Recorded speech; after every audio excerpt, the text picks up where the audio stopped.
তো তাকামুল রেজিস্ট্রেশন করার জন্য শুধু গুগলে গিয়ে লিখুন যে তাকামুল রেজিস্ট্রেশন, এরপর হচ্ছে লিঙ্কটা আসবে, লিঙ্কে যাওয়ার পর আপনার পরবর্তী ধাপ হচ্ছে এই যে একটি ফর্ম আসবে, এই ফর্মে গিয়ে আপনার যে পাসপোর্ট সেই পাসপোর্টটি আপলোড করতে হবে।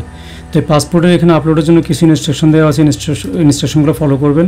তো এখানে দেওয়া আছে যে 2 MB যেন বেশি না হয়, আর পাসপোর্টের যে সিঙ্গেল পেজ সেই সিঙ্গেল পেজটা হইতে হবে, শুধু নাম, ডেট অফ বার্থ যেখানে আছে সেইখানে, ঠিক আছে। তো এরপর কন্টিনিউ করে আরেকটি অপশন আসবে, সেই অপশনে ক্লিক করে এখানে যে আই এগ্রি এখানে ক্লিক করবেন। ক্লিক করার পর এরপর আবার কন্টিনিউতে যেতে হবে।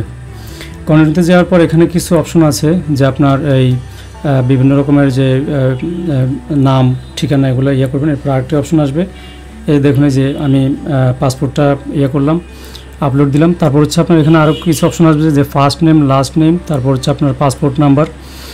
তো পাসপোর্ট নাম্বার এখানে আমার এটা একটু ভুল হয়েছে, একটু কারেকশন করে দিচ্ছি। পাসপোর্ট নাম্বার, তারপর হচ্ছে আপনার কান্ট্রি, বাংলাদেশ অবশ্যই দিবেন যে রেসিডেন্সিয়াল কান্ট্রি। তারপর হচ্ছে আবার কান্ট্রি, এখানে 2 বার বাংলাদেশ আসবে। এরপর আপনার এখানে দিবেন হচ্ছে date of birth. Date of birth দেওয়ার পরে আরও একটা অপশন আসবে, সেটা হচ্ছে আপনার পাসপোর্ট এক্সপিরিটি, অর্থাৎ হচ্ছে পাসপোর্টের যে আপনার মেয়াদ কতদিন, পাসপোর্ট এক্সপায়ারি আর কি, এক্সপায়ারি ডেট, সরি। তো এই পাসপোর্ট এক্সপায়ারি ডেট দেওয়ার পর এখানে একটা রোবোটিক চিহ্ন দেখতে পাচ্ছেন, অর্থাৎ হচ্ছে রোবট চেকিং করবে, তো এখানে ক্লিক করবেন, ঠিক আছে। তো আমার এই যে পাসপোর্ট এক্সপায়ারি দেওয়া হলো, এরপর হচ্ছে রোবটের যে অপশন সেখানে ক্লিক করলাম, তারপর হচ্ছে কন্টিনিউ। তো কন্টিনিউ দেওয়ার পর একটি এরর আসছে, এটা আবার চলে গেছে। আপনারা এরকম আসলে আরেকবার দিবেন। এরপর হচ্ছে আমি ইমেজ যে ছবি, আপনাদের যে ছবি আছে পাসপোর্ট সাইজ, সেই ছবি আপলোড করবেন। অবশ্যই এটি হতে হবে হচ্ছে 720 মেগাপিক্সেল, পিক্সেলের ভিতরে, 2 MBর বেশি হতে পারবে না। তারপর হচ্ছে আপনার এখানের যে কিছু ইনস্ট্রাকশন দেওয়া আছে ব্যাপারে, যে ইনস্ট্রাকশনগুলো কিন্তু পড়বেন, ভালো করে পড়বেন যে কী চাচ্ছে, কী লিখে আছে। তো ইনস্ট্রাকশনগুলো পড়ার পর আবার আরেকটা অপশন আসবে, এখানে এগ্রি, এটা ক্লিক করবেন। তারপর হচ্ছে আবার কন্টিনিউ। তো কন্টিনিউ দেওয়ার পর এখানেও কিন্তু ক্যাপচা আসে, অনেক সময় আসে আবার অনেক সময় আসে না। তো এরপর আমি আমার ছবিটা আপলোড করে দিলাম।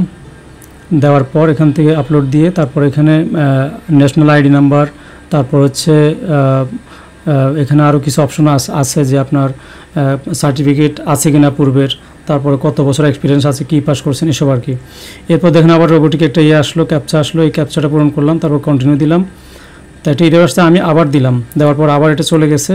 তো এখন দেখেন আমার এখানে এই যে একটা লগ ইন লাস্ট একটা অপশন চলে আসলো, একদম লাস্ট শেষ পর্যায়ে। তো এখানে কি করবেন, ইমেল এবং আপনার পাসওয়ার্ড দিয়ে, মোবাইল নাম্বার দিয়ে এবং ওই যে আবার ক্যাপচা দিয়ে আবার কন্টিনিউ দিবেন। তো এটা হচ্ছে আবার লাস্ট অপশনে আর কি। এরপর আরেকটা আসছে যে ইমেল ভেরিফিকেশন। তো ইমেল ভেরিফিকেশন একটা নাম্বার আসবে, আমি একটা নাম্বার আসছে আমার এখানে ইমেলে, সেই নাম্বারটা এখানে লিখে দিব, বলেছে আমি আবার কারেকশন করে দিচ্ছি। তো ইমেলের যে কোডটা আসছে, কোডটা আমি এখানে দিয়ে দিচ্ছি। কোডটা দিয়ে আবার এখানে যে ক্যাপচা কোডের যে অপশনে, এটা রোবোটিক টিক দিয়ে এখানের এগুলা ভেরিফাই করবেন। এরপর হচ্ছে লগ ইন অপশনে আসার পর আপনি এখান থেকে মোবাইল নাম্বার দিয়ে পাসওয়ার্ড দিয়ে সাইন ইন দিবেন। তো সাইন ইন দেওয়ার পর ইনশাল্লাহ আমাদের অ্যাকাউন্ট হয়ে গেছে। দেখেন ম্যানেজ বুকিং, এটা হচ্ছে মেইন অপশন। এতক্ষণ ধরে অ্যাকাউন্টের কাজ হয়েছিল, আমাদের সফলভাবে অ্যাকাউন্ট হয়েছে। এখন হচ্ছে আমরা এখান থেকে এবার এসে বুকিংয়ে এসে ক্লিক করার পরে যে একটা ক্যাটাগরি আসছে, আমি এখান থেকে একটা ক্যাটাগরি সিলেক্ট করলাম। তারপর আমি ডেট নিব। ডেটে দেখুন এখানে যে পয়েন্ট আছে, ছোটো ছোটো পয়েন্ট, এই পয়েন্ট মানে হচ্ছে এই ডেটগুলো খালি আছে।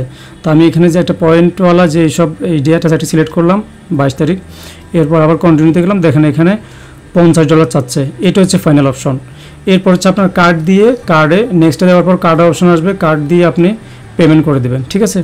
তো এখানে আরও একটা কিন্তু ডিসক্লেমার অপশন আসে, যে দেখুন এখানে লিখে আছে যে 48 ঘন্টার ভিতরে যদি আপনি চান এটা কিন্তু রিশিডিউল দিতে পারবেন, আর যদি অ্যাপয়েন্টমেন্ট না গ্রহণ করেন তাহলে কিন্তু এই টাকাটা টোটালি বাদ, ঠিক আছে। তো আশা করি বুঝতে পারছেন, ধন্যবাদ।